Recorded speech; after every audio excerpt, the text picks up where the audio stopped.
Clover Industries announced the acquisition of Olive Pride Business, a division of Southern Canned Products. In terms of the agreement, SCP will dispose of Olive Pride to Clover Pride, with Clover SA holding 51% of the issued share capital and AECI holding 49% in the new entity. We spoke with Clover CEO Johan Foster about the details of the transaction.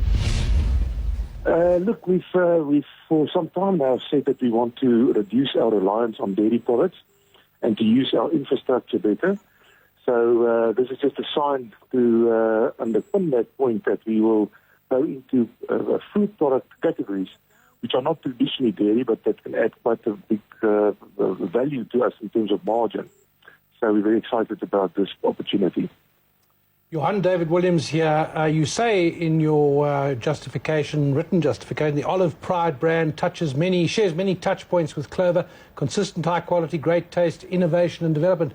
Well, there must be a lot of companies and products out there that if they meet those criteria, you would go for them. So it sounds like the start of considerable potential diversification. It does, David, yes. We, for the last 4 or 5 years, we've been investing in our infrastructure, and acquisitions weren't really part of our radar. The ones that we had made so far were basically ones that came to us that we couldn't refuse. And so for the last year, we've been looking aggressively at what would fit and what not. So, yeah, hopefully this is the first of many to come. If we do take a look at your announcement, as David has mentioned, you mentioned that Clover SA will provide all services, marketing, distribution. Does this see several management as well as job changes within these entities? Yes, no, there won't be any job losses. No, we will be taking all of those people in-house. So this is really enhancing it. We've seen in the past, and whenever we take over new brands, that generally the operations are very well run. But then our infrastructure, our distribution and merchandising and sales infrastructure quickly add a lot of value.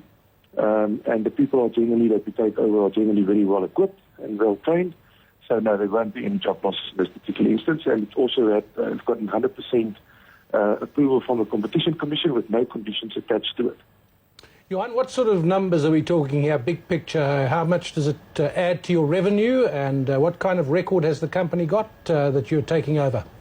That's good. As I said, it's a leading brand in this particular category. It's not listed at all of the supermarkets as yet, despite the fact that it's already got 37% market share.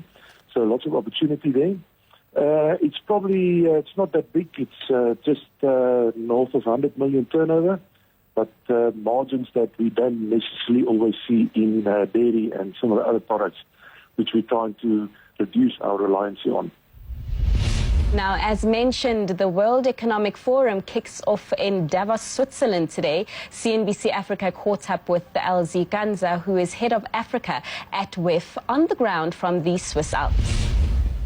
Right, so I think a good way of looking at the Davos program as far as the region is concerned is, one, to look at who's here. And we have over 120 African leaders from across the continent, east, south, west, from our shapers community, young global leaders, media leaders, government, business leaders, and they're spread out throughout the program, and they're engaging on a number of fronts. One is in a very real sense with our system initiatives, and these are global issues that have ongoing initiatives in the regional level. So looking at things like skills, like how we finance the Sustainable Development Goals, how we finance infrastructure, right? How we deal with water, which is likely to be the next major crisis we have, trade as well. And in all of these, we have leaders engaging on how we take forward the momentum that we're already seeing at the continental level.